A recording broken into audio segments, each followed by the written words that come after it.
Mr. Diego Cardenas, que hola, mi socio. What's happening? What's going on, bro? Nothing, man. I just got back into town and I heard about your event. That's crazy, man. I gotta tell you about that shit. We haven't talked about LiveWire's new Del Mar. Yep, there's a lot of shit going on with that. We're at this wonderful facility. Yeah. And where do you want to start? Do you want to go by order? Or you tell me. You choose the subject matter, and I'll start regurgitating. Let's start off with your event. What was the event was at the bike shed in downtown LA by the Arts District. How did you come up with that idea? There was something involved with Guinness, and there was the biggest bike show. Okay, so let me go through the whole story. So back a few months ago, I get a call from a buddy of mine from LIVEWIRE. Said, dude, let's do a little ride, because I normally go to their events, and I'll go along with the rides, and being that so many people know of me in the LIVEWIRE community. Mr. EV. Yeah, because I've done a couple of cross countries, been in a couple of movies, done some pretty wicked shit on that thing. So he goes, hey, let's just get a bunch of guys together and meet up at the bike shed and do a little ride. I said, okay, but can I invite some other friends? He goes, yeah, invite some other friends. So what became 2 guys, then became 4, became 6, became 8, became 12, and it started just getting bigger and bigger. So all of a sudden he goes, no, dude, I said, are we okay if we invite other manufacturers? Yeah. He goes, yeah, so I call my buddies from Energica and I go, hey, Energica. So the Energica guys from San Diego came up and they told the president of Energica in the US, and he was all down for it. So he told his dealerships around here. Also, I called the management at LiveWire, hey, I'm planning on doing this. Can you guys help me out with something? He goes, yeah, no problem. We'll get all the support you need. I'll get all the owners to get together. Then I said, I want to call my buddies at Super 73, which are smaller electric bikes, but they're still electric bikes. EVs, yeah. I pitched them on it. I go, dude, I just want to get together. At the end of the day, there is no agenda. There is no, per se, a price, and there is nothing. It's just a bunch of EV guys who love their bikes, who want to trade stories, who want to see what the other guy is doing. So the way I fix it is cars and coffee, without cars and without coffee. People would show up and just admire somebody else's bike. So it became so that. Like EV and water. EV and water, yeah. EV and beer if they were at the bike shed. And I got the Zero guys involved. I got Sondors involved. I got Super 73, like I mentioned. Cake was involved. And the work just started spreading like wildfire because there has not been an event of that type in this country as of yet. Yeah, a little get together here, the Zero guys and the privately, but nothing commercial. Nothing, yeah, at this level. And so I said, what, I'm just going to step it up. I'm going to do a little Eventbrite thing, and I'm going to invest a little money on marketing this Eventbrite event. And I just started seeing those registrations, ding, ding, ding, ding, ding. I set aside 1,000 tickets, even though Love Actually would never hold 1,000 people. I go, what's the worst that's going to happen? Right. 50, 60, 100 people registered in a month. Holy shit. I'm like, oh shit, this is getting serious. As I did that, then another buddy of mine tells me, hey, have you ever tried doing a Guinness Book of World Records? Because I don't think anybody has. So I obviously contacted Guinness and I said, hey, I'm interested in doing so. They tell me to fill out the application. And Guinness is like any other business. Just to be clear, you wanted to do, it was recommended because this was the first the first EV, large-scale EV by customers. Just a bunch of guys who like this technology. Which in Los Angeles, the whole green movement's huge. It's humongous. And everybody's documenting everything. We're known as the EV capital of the United States is California. So I think LA. the world. Yeah, pretty much. So, and you're living it here in this facility I just gave you a tour from. I called Guinness, or I contacted Guinness. I applied, and they said, "Oh, it's going to take us 10 to 12 weeks to evaluate your application. But if you pay $1,000, we'll expedite the application." So I went, okay, paid $1,000. Let's see what happens. They didn't come back. Says you sold 100 tickets. Well, I wish I would have sold. They were all free tickets. But at the end of the day, what they wanted is not only the meetup, but also a parade along with it. And just for logistical reasons and insurance reasons and liability reasons, I decided, I'm not going to do it. Thank you very much, Guinness. I'll think about it for next year. So I'm already planning the second one, and it's probably going to be bigger and better. But this one, I'll probably do the parade and try to set the record. But so once that happened, I said, okay, let's just get together. And the day of the event was crazy. I got here at around 8 o'clock in the morning. Bike shed opened up their gates at around 9 o'clock in the morning. Literally, as I was pulling into the place as one of the organizers, I already had a row of 5 or 6 bikes behind me. Whoa. I was like, oh my God. And these guys are supposed to be here for another 2 or 3 hours. And little by little, they started trickling. You had the light electric vehicles. We had monocycles, we had mono wheels, we had trikes, we had every single electric motorcycle make and manufacture. Even rare prototypes of bikes that are coming out in the future were shipped over by a company called Horwin, which is a large electric motorcycle manufacturer out of Asia. And Super 73 sent a pre-production prototype of their new C1X motorcycle that is not out until next year. People Yeah, were able to see they it. just gave like a one like half picture all darked out. Yeah, it was there. It's there. It was there for people to touch it. They weren't obviously available to ride or sit on it, but the engineers who worked on it were there. Yeah. Answering questions, which was, I was like, oh my God. So, and we all got together. The Energica guys showed up on their beautiful Italian electric bikes, you know, with all the race logos, and people were just asking questions. What did you do here? What did you do that? It was such an awesome vibe that it was already 4 o'clock in the afternoon and people were still there. It was crazy. They were still coming. They were still there. It's coming and they were still there. And we even had people bleeding over for the following day asking, hey, is today the event? No, that was yesterday. Oh man, we missed it. You know, that's what I'm getting, the feedback I'm getting. So the EV movement is now taking traction. Now it's not like a bunch of, you know, geeky guys who like tech. Now it's become mainstream because I remember back when I got my LiveWire in 2019, I would pull up to biker bars and, you know, the first thing I would say, they would tell me is like, you know, it's not real fucking Harley. This is a piece of shit. It's not even a real bike. Exactly. And now it's like, I hear it's fast. So the perception, because EVs and what Tesla's doing to change the mindset of the performance aspect of it has changed so much now that our people are now becoming more open to understand it. Yeah, they may not like it because it doesn't have the exhaust smell or the sound, but now they're... Which I think is bullshit in a lot of sense, just because when people say, oh, when you're riding EV, people don't hear you. Well, let me tell you something. After 20 miles an hour, you don't even hear the exhaust until it passed you. Exactly. You don't even hear the reaction Harley. time is going to be too late. You already knocked the guy down by the time. People hear the Harley after it passes, but they don't really hear it in the back. Now, the only time they hear it in the back is when it's like 10 miles an hour and you're like, bam, bam, bam, bam. And then that, in that case, but most of the time you're averaging 35, 40 miles an hour. So that doesn't even make sense. Yeah, no. So it's becoming more prevalent now. We're seeing people accepting it more.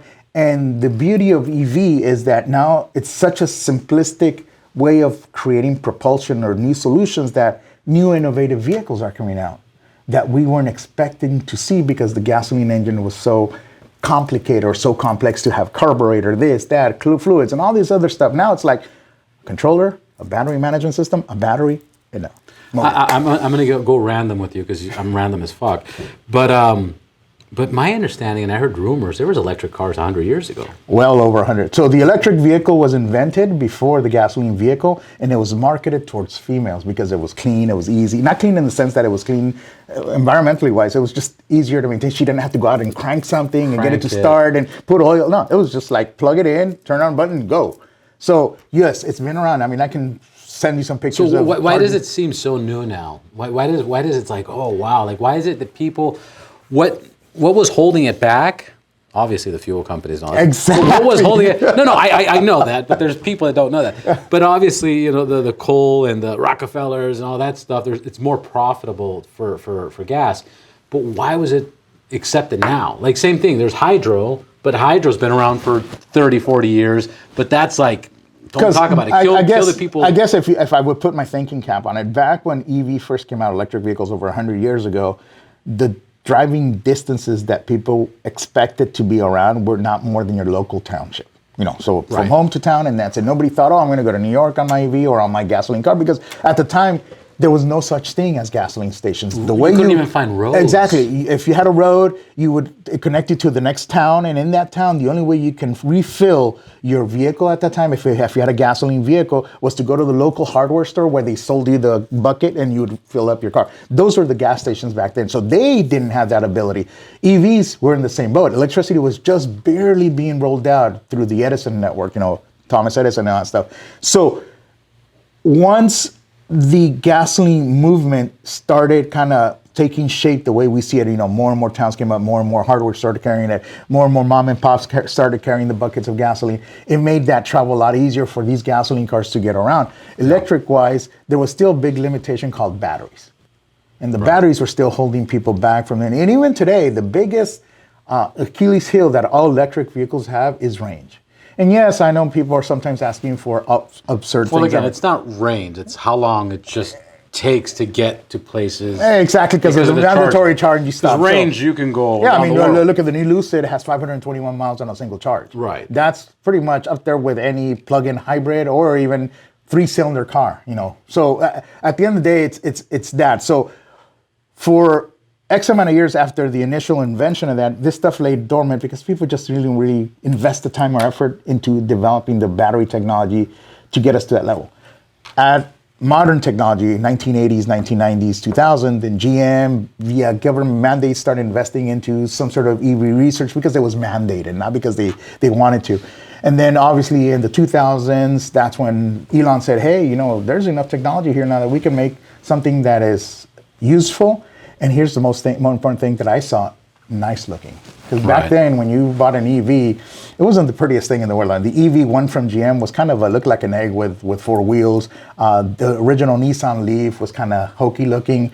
So when he started making sexy looking cars like the converted Lotus, and then he came out with that Model S, and then he added technology packages to that, and then he added performance packages to that, boom, that took off. And then obviously battery technology now was at the state that it can take you up to 200 miles on a single charge. Yeah, the charging was an hour, but it took you to 200 miles. Right. And fast forward to today, now you have vehicles that are doing, I'll give you one. I tested a motorcycle that does 80% of its charge in 7 minutes. That's amazing. And it does 200 miles on a single charge. That's amazing. That's literally, boom, go out to the bathroom, come back, you're at 80%, so you're back at 160 miles, go on.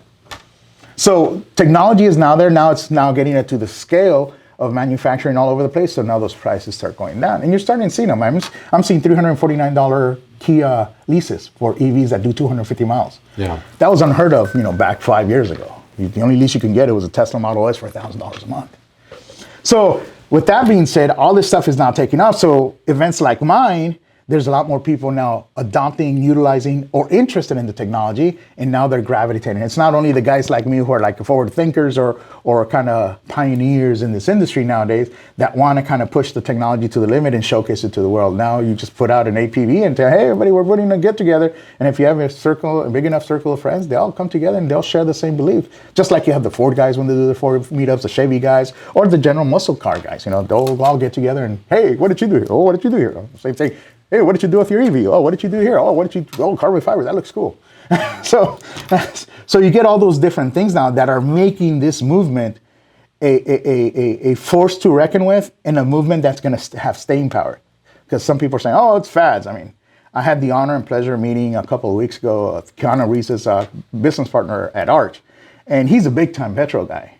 And he tells me, Diego, but it's as dirty building one of these things because of the minerals you gotta mine, the metal you gotta pour. And I go, at the end of the day, battery and the exactly. At the end of the day, I'm not pitching that my technology is better than your technology. I'm just pitching the advantages that we have now, choices. That we're not limited to a combustion engine. We now have a MEV. If there's a hydrogen, and then there's some sort of technology that comes out down the line that we don't know about right now, I'm for it because I like having multiple colors. I like having multiple shapes. I like multiple ways of getting around. You like the option, but if you put the bullshit aside, I have a Tesla and I have a truck. I haven't driven my truck in months. So this morning I did an oil change, $160, $65 oil change, and then I had to put gas.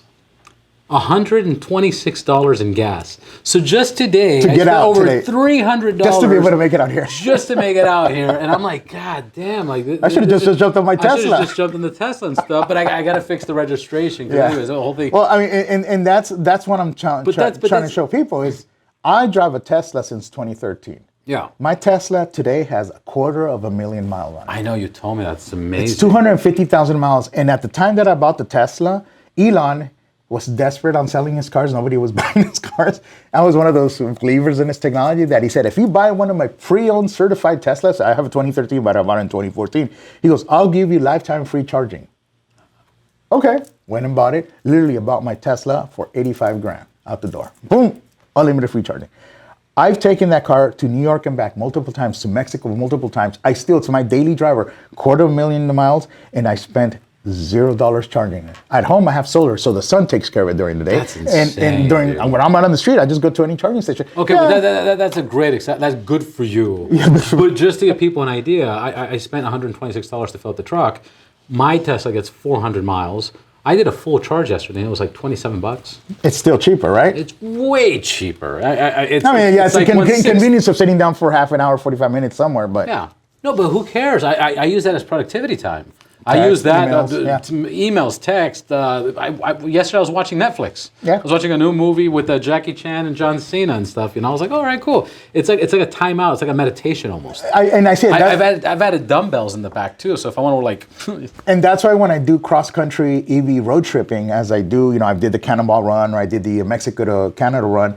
I see it more of a time to, since the vehicle forces you to stop at a certain range for a certain amount of time, then it makes those trips just that more easier to do, but at the same time you enjoy the trip for the sake of the road trip, not to get to the final destination. Right. So when I did my Mexico to Canada, I took the wife and kid, and they followed me on my plug-in hybrid with the trailer just in case the bike couldn't make it, and it was a hell of a trip. We were visiting townships, we were going to museums. Well, you look forward to it. Exactly. It's no longer. And she's still to this day. My daughter did that trip when she was 7. She's 11 now, and she still talks about it. Like, oh my God, Dad! I remember when we saw the Colorado River and everybody's jet skiing, and we had no way of getting there. And you asked, and they told us to go in there, and we went in there and jumped in the water because we had no rush. We just enjoyed the road trip. So building those memories. So that's where I think EV. It's a matter of mass adoption, which, as you're seeing now, everybody and their mother's making an EV now. Everybody wants to come up with the next logical thing. I mean, we're starting to see planes now being tested. There's jet skis. There's personal watercrafts. I mean, I have drones. These things. Dude, I have these things, these gauntlets that I bought out of China that are gloves, and they have a little electric motor here on each side. When I go diving now, I feel like Aquaman in the water, dude. Holy shit. And they take me in and out of the water. It's crazy. Really? Yeah, they're battery powered. So they're gauntlet with battery powered motors. How do you control They have a little controller. they have a controller, so I can, and then the way I twist my arms is how it takes me. That's amazing. So, I mean, where can you do that on a combustion engine? Yeah. Not really. So that's what I think is happening in this world. And obviously, well, talking about what's happening in this world, and everybody going green and all that fun stuff. Where are we, and what do they do here? So we're in. Let me bring up the website. So, LA Clean LACI. Oops, hold on a second. I misspelled it. LACI. So we're in the world famous Los Angeles Clean Tech Incubator. So here's the Los Angeles Clean Tech Incubator. So what is LACI? LACI basically is a private/public venture where they are developing the next generation of clean air and green technologies for this planet. Basically, their goal is to create sustainable business models based on green tech with sustainable technologies, renewable, to make smarter, cleaner, safer cities, more availability for the masses. So we're lucky enough that we live in the city where this is out of, LA, and found out about it out of pure coincidence. I came here, as you saw, there was a whole parking lot with solar cells, solar panels, and charging station. I came in charge and I asked questions, and they said, this is what we do here. I go, God, this is perfect for my little venture that I have. And I started courting them, and I got some advanced energy training here for free. It was crazy. They even paid me to come to school here. And after that... Explain that. So they have these, you heard of the IRA, right? All that money that the government's throwing out to develop new renewable sources, stimulate semiconductor, build clean tech technologies, battery, because we saw that was that move back in the 80s and 90s to kind of globalize economies where everybody kind of buys off each other. And now that China's kind of retracting their sales power to the rest of the world, and Russia's doing what they're doing, and the rest of everybody's kind of holding back and still developing their technologies. In the case that we have to kind of silo ourselves again, at least we can provide for our own needs. So the government here started kind of working on helping private companies that have new innovative technologies through a partnership that they have with LADWP on getting these technologies to the next level. And by doing that, you mean supporting networking, so it's an incubator. So if funding. yeah, exactly. From the process is fairly simple. Just have to qualify. You have to have an innovative enough product or service that they deem qualifiable for the application, because there's hundreds of people every single time they open up a cohort. And once you pass those checks and balances, they'll interview, and if they interview, then they give you the legal agreements, and obviously they take an ownership part in your company, but they give you resources that you would never, as a small startup guy, would never get. Yeah, they have multiple labs. You saw the labs. 3D printers. Everything we need for prototypes. So basically, once you get in here and you're one of their cohorts or one of their startup companies, you get the ability to act like a big boy on a small boy's budget. Beautiful. So I can, That's amazing. I need to prototype something like this. We have the electronics labs, we have the necessary resources here, and if I don't have the qualified people, they'll make them available to me. Engineers, design engineers, CAD engineers, anything that is available to me to help me get through that hurdle so I can make my technology successful. That's amazing they do that. Now you got in here because they offered that, but you also represent a new company. So me being the EV guy that I am, I met, I have a couple of partners, so we're all like-minded. We're all riders. At the end, we all ride motorcycles. And one of my partners, his name is Tim Hunsinger, and he's an ex-Rivian guy, ex-NASA guy, ex-Kitty Hawk guy.